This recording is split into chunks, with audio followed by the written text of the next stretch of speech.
Question number 5 देखते हैं। Imagine कीजिए कि आप एक strategic consultant advising retail company के बने हुए हैं जो कि फेस कर रही है इंक्रीज कंपटीशन ऑनलाइन रिटेलर्स की वजह से। जो कंपनी है वो कंसिडर कर रही है सेवरल स्ट्रैटेजिक ऑप्शंस ताकि वो इम्प्रूव कर पाए उसकी मार्केट पोजीशंस को। जो कॉन्सेप्ट है स्ट्रैटेजी का कि प्रोएक्टिव एंड रिएक्टिव होनी चाहिए, एक्सप्लेन करके बताइए कैसे कंपनी डेवलप करेगी स्ट्रैटेजिक अप्रोच को ताकि वो एड्रेस कर पाए इस चैलेंज को। तो स्ट्रैटेजी जो होती है वो दोनों होनी चाहिए, प्रोएक्टिव रिएक्टिव दोनों होनी चाहिए। यहाँ पर एड्रेस करना है चैलेंज किसका, कंपटीशन इंक्रीज़ हो रही है उसका। प्रोएक्टिव जो होती है उसके अंदर हम लोग एनालाइज करते हैं मार्केट ट्रेंड को, कस्टमर प्रेफरेंस को। एग्जांपल के तौर पर अगर हम लोग देखें तो इन्वेस्टमेंट की जाती है मार्केट रिसर्च के ऊपर ताकि हम लोग ये पता लगा पाएँ कि कस्टमर्स कहाँ पर वैल्यू दे रहा है रिटेल एक्सपीरियंस के अंदर। मतलब हम लोग कस्टमर्स को वैल्यू दे पाएँ रिटेल एक्सपीरियंस के अंदर, एंड टेलर इट्स ऑफरिंग, और टेलर कर पाएँ मतलब उसके हिसाब से हम लोग प्रोडक्ट बना पाए टू मीट दोज नीड्स, उनकी नीड को फुलफ़िल कर पाएँ हम लोग। हेल्प करता है कंपनी को स्टे करने के लिए अहेड ऑफ द कॉम्पिटिटर। अगर हम लोग ये करेंगे तो हम लोग क्या होंगे, कॉम्पिटिटर से आगे रहेंगे एंड अट्रैक्ट करेंगे हम लोग नए कस्टमर्स को। रिएक्टिव स्ट्रेटजी क्या होती है, तो प्रिपेयर करना है reaction to the changes in the market environment. Market के अंदर जो भी मार्केट के एनवायरनमेंट के अंदर जो भी चेंज होते हैं उसके हिसाब से हमको स्ट्रेटजीज बनानी है, इसको हम लोग रिएक्टिव स्ट्रेटजी बोलते हैं।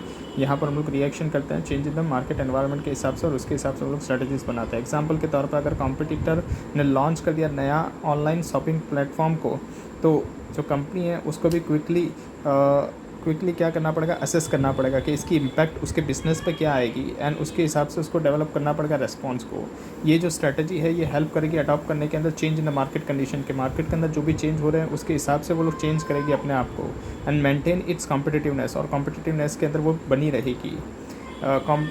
Combinations proactive and reactive strategies का डेवलप द कॉम्प्रिहेंसिव अप्रोच, मतलब दोनों होना चाहिए ताकि हम लोग कॉम्प्रिहेंसिव अप्रोच कर पाएँ।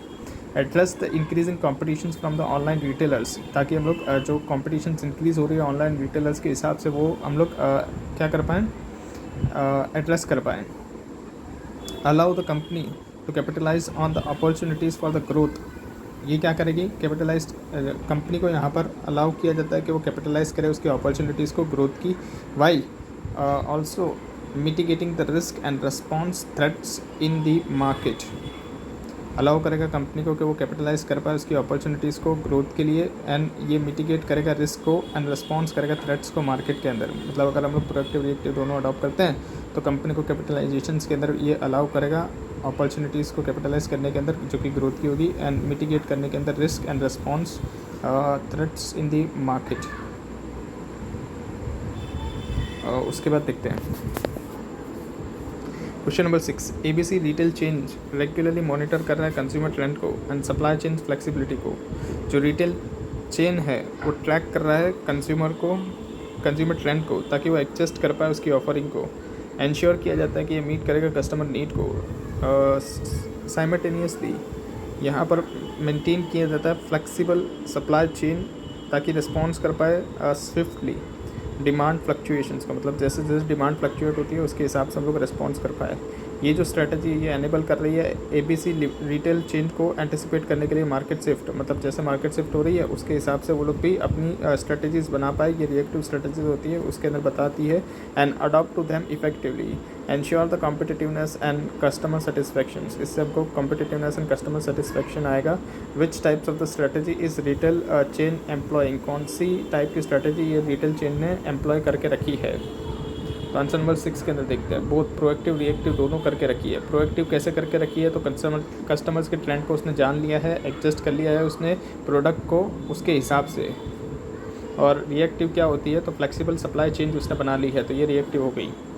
कॉम्बिनेशन जो है दोनों का वो ज़रूरी होता है ताकि हम लोग एंटिसिपेट कर पाएँ फ्यूचर ट्रेंड को एंड रिएक्ट कर पाएँ effectively immediately in the market change. मतलब कि जो मार्केट चेंज हो रहा है उसके अंदर जो भी मार्केट के चेंज के हिसाब से हम लोग क्या कर पाएँ, रिएक्ट कर पाएँ इफेक्टिवली, कि जैसे ही मार्केट के अंदर चेंज आ रहा है वैसे ही हमारी स्ट्रेटजी पे हम लोग चेंज कर लें। ये एनेबल करेगा रिटेल चेंज को एंटिसिपेट करने के लिए मार्केट शिफ्ट एंड अडॉप्ट करेगा इफेक्टिवली। एनेबल करेगा रिटेल चेंज को एंटिसिपेट करने के लिए मार्केट शिफ्ट, मतलब जैसे ही मार्केट शिफ्ट हो रही है तो यहाँ पर हम लोग एंटिसिपेट कर पाएंगे कि हाँ ये मार्केट शिफ्ट हुई, इसके हिसाब से हम लोग स्ट्रेटजीज़ के अंदर भी चेंजेस कर पाएंगे। Adopt effectively, ensuring it's competitiveness, यहाँ पर हम लोग कॉम्पिटिटिवनेस को एंश्योर कर पाएंगे एंड कस्टमर सेटिस्फेक्शन हम लोग ला पाएंगे। इसके बाद देखते हैं क्वेश्चन नंबर 7, डिफाइन कीजिए स्ट्रेटेजिक मैनेजमेंट को। तो ये मैनेजरियल प्रोसेस है जहाँ पर डेवलप किया जाता है स्ट्रेटेजिक विजन्स, ऑब्जेक्टिव्स को सेट किया जाता है, स्ट्रेटेजीज़ को क्राफ्ट किया जाता है, इवेल्युएट एंड इम्प्लीमेंट किया जाता है स्ट्रेटेजीज़ को, और करेक्टिव एक्शंस लिया जाता है, करेक्टिव एडजस्टमेंट किया जाता है, sorry. The presence of the strategic management, जो प्रेजेंस है स्ट्रेटेजिक मैनेजमेंट का, वो can not be counter all the hindrances, सारे इंडरेंस को वो काउंटर नहीं कर पाएगा, and always achieve the success for an organisations, and always achieve for an organizations. What are the limitations, क्या limitations इसके साथ अटैच है, स्ट्रेटेजिक मैनेजमेंट की लिमिटेशन बता दीजिए। डिफाइन कीजिए स्ट्रेटेजिक मैनेजमेंट को एंड डिस्कस करके बताइए उसकी limitations of the strategic management are, क्या देयर एनी लिमिटेशन, क्या कोई लिमिटेशन है जो अट्रैक्ट कर रही है strategic management in the organisation को, उसको डिस्कस करिए। Strategic management is not a panacea for all the corporate illness, it has its own pitfalls which can't counter all the hindrances and always achieve the success. Do you agree with the statement? Discuss कीजिए। यहाँ पर सबके अंदर strategic management की limitations हमको लिखती हैं। The strategic management can not counter all the hindrances and always achieve the success for an organisation. क्या आप इससे एग्री करते हो स्टेटमेंट से, और आर्ग्यू करिए इन सपोर्ट ऑफ योर आंसर। तो आंसर देखते हैं। पहला डेफिनेशन लिख देनी है स्ट्रेटेजिक मैनेजमेंट की। स्ट्रेटेजिक मैनेजमेंट की डेफिनेशंस क्या थी, तो यहाँ पर हम लोग डेवलप करते हैं strategies for the visions, strategies को डेवलप करते हैं फॉर द विजन, सेटिंग करते हैं ऑब्जेक्टिव्स को, पहले विजन सेट करते हैं, फिर ऑब्जेक्टिव सेट करते हैं, स्ट्रेटजीज़ को क्राफ्ट करते हैं, इंप्लीमेंट एंड इवेल्युएट करते हैं स्ट्रेटजी को, और करेक्टिव एडजस्टमेंट लेते हैं हम लोग। उसके बाद क्या निकला है, तो ओवरऑल उसके बाद हमको बोलना है कि स्ट्रेटेजिक मैनेजमेंट सारे हिंडरेंसेस को काउंट नहीं कर सकती, क्योंकि वहाँ पर लिमिटेशंस अटैच होती है स्ट्रेटेजिक मैनेजमेंट के साथ। अभी उसको एक्सप्लेन करना है क्या क्या लिमिटेशंस होती है। तो एनवायरनमेंट जो होता है वो हाईली कॉम्प्लेक्स एंड टर्बुलेंट होता है। इसका मतलब कि डिफ़िकल्ट होता है अंडरस्टैंड करना कॉम्प्लेक्स एनवायरनमेंट को। एक्जैक्टली हम लोग पिन पॉइंट नहीं करके बता सकते कि क्या होने वाला है फ्यूचर के अंदर। ऑर्गेनाइजेशन का एस्टिमेट फ्यूचर का वो रॉन्ग हो सकता है, ऑफुली रॉन्ग हो सकता है, मतलब पूरा पूरा गलत हो सकता है। एसएम जो होता है वो टाइम कंज्यूमिंग प्रोसेस है। यहाँ पर बहुत सारा टाइम स्पेंड किया जाता है प्रिपेयर करने के लिए, कम्युनिकेट करने के लिए, स्ट्रेटजीज़ को इम्पीड कर देता है, मतलब ख़राब कर देता है वो डेली ऑपरेशंस को, एंड नेगेटिव इम्पैक्ट भी डालता है रूटीन बिजनेस के ऊपर। एसएम कॉस्टली प्रोसेस होता है क्योंकि यहाँ पर एक्सपर्ट लगते हैं एनालाइज करने के लिए एक्सटर्नल इंटरनल एनवायरनमेंट को, और फिर उसके हिसाब से स्ट्रेटजीज बनाई जाती है, प्रॉपर इम्प्लीमेंटेशंस किया जाता है उसका। ये इस वजह से ये कॉस्टली प्रोसेस है। लिमिटेड रिसोर्सेज होते हैं स्मॉल एंड मीडियम ऑर्गेनाइजेशंस के अंदर, इस वजह से वो लोग इसको लगा नहीं पाते हैं। अनसर्टेनिटी होती है, डिफ़िकल्ट क्लियरली एस्टिमेट, हम लोग क्लियरली एस्टिमेट नहीं कर पाते हैं कॉम्पिटिटिव रेस्पॉन्स को, क्या हमने स्ट्रेटजी लगाई उसका कॉम्पिटिटर कैसा रेस्पॉन्स करेगा टू दी स्ट्रेटजीज़। जो हमने स्ट्रेटजी लगाई उसका कॉम्पिटिटर कैसे रेस्पॉन्स करेगा उसको एस्टिमेट करना डिफ़िकल्ट रहता है, इसलिए यहाँ पर अनसर्टेनिटी होती है। क्वेश्चन नंबर 9 देखते हैं। ब्रीफली एक्सप्लेन करके बताइए importance of the strategic management. Importance बता दीजिए स्ट्रेटेजिक मैनेजमेंट का, या तो इसको ऐसे भी पूछा जा सकता है, ईच ऑर्गेनाइजेशन मस्ट बिल्ड, हर ऑर्गेनाइजेशन बिल्ड करती है उसकी कॉम्पिटिटिव एडवांटेज किसको ध्यान में रखते हुए, बिजनेस वेलफेयर को ध्यान में रखते हुए। दिस कैन बी डन, ये कैसे किया जाता है, following the process of the strategic management. Consider कीजिए इसको स्टेटमेंट को एंड एक्सप्लेन करके बताइए क्या मेजर बेनिफिट है स्ट्रेटेजिक मैनेजमेंट के। व्हाट बेनिफिट एक्रू, कौन से बेनिफिट एक्रू किए जाते हैं by the following strategies approach to managing. Strategic management help करता है ऑर्गेनाइजेशंस को वर्क करने के लिए through the change in the environment to gain the competitive advantage in the lights of the statement. उसके बेनिफिट बता दीजिए, डिस्कस कीजिए स्ट्रेटेजिक मैनेजमेंट को, और व्हाट बेनिफिट और कौन से बेनिफिट अक्रू होते हैं by the following strategic approach to the managing. यहाँ पर सब जगह पर हमको क्या लिखना है, उसके बेनिफिट्स लिखना है। स्ट्रैटेजिक मैनेजमेंट की डेफिनेशन देनी है, वही विजन, ऑब्जेक्टिव्स, फिर implementation and evaluating of the strategies, and last में करेक्टिव एडजस्टमेंट करना है जब भी रिक्वायर होता है, डिमांड होती है तब। ओवरऑल ऑब्जेक्टिव्स लिख देना है एसएम के। तो कॉम्पिटिटिव एडवांटेज बनाता है, ये परफॉर्म करता है कॉम्पिटिटर्स, आउट परफॉर्म करता है कॉम्पिटिटर्स को, डोमिनेंस क्रिएट करता है मार्केट के अंदर, गाइड करता है कंपनी को सक्सेसफुली सारे चेंजिंग एनवायरनमेंट के अंदर। बेनिफिट क्या होते हैं एसएम के, तो ये हमको डायरेक्शन देता है, डिफाइन करता है हमारे गोल मिशन को, प्रोएक्टिव बनाता है, वर्क करता है with in the vagaries of the environment के अंदर जितनी ऊंच नीच है उसके हिसाब से हमको वर्क करने में मदद करता है, उसको वेगरीज बोलते हैं। Control destiny in the better way, destiny को बेटर वे के अंदर कंट्रोल कर पाते हैं हम लोग, बेटर गाइडेंस मिलती है क्रूशियल पॉइंट के ऊपर। जहाँ पर हम लोग फ्रेमवर्क बनाते हैं मेजर बिजनेस डिसीजंस का। कौन सा डिसीजंस होते हैं इसके अंदर, प्रोडक्ट मार्केट ऑर्गेनाइजेशन स्ट्रक्चर का, कौन सा प्रोडक्ट में जाना है, कौन सा मार्केट में जाना है, कौन सा ऑर्गेनाइजेशन स्ट्रक्चर रखना है, ये सब हमको यहाँ पर पता लग पाती है। फेस करते हैं future and act as a path finder, future को फेस करने में मदद करता है और पाथ हमको बना के देता है। आइडेंटिफाइड अवेलेबल अपॉर्चुनिटीज़, कौन सी अपॉर्चुनिटीज़ हमारे को अवेलेबल है मार्केट के अंदर, वो आइडेंटिफाइड करने में मदद करता है। वेज एंड मीन्स बताता है कि कैसे हम लोग वहाँ तक पहुँचेंगे। उसके बाद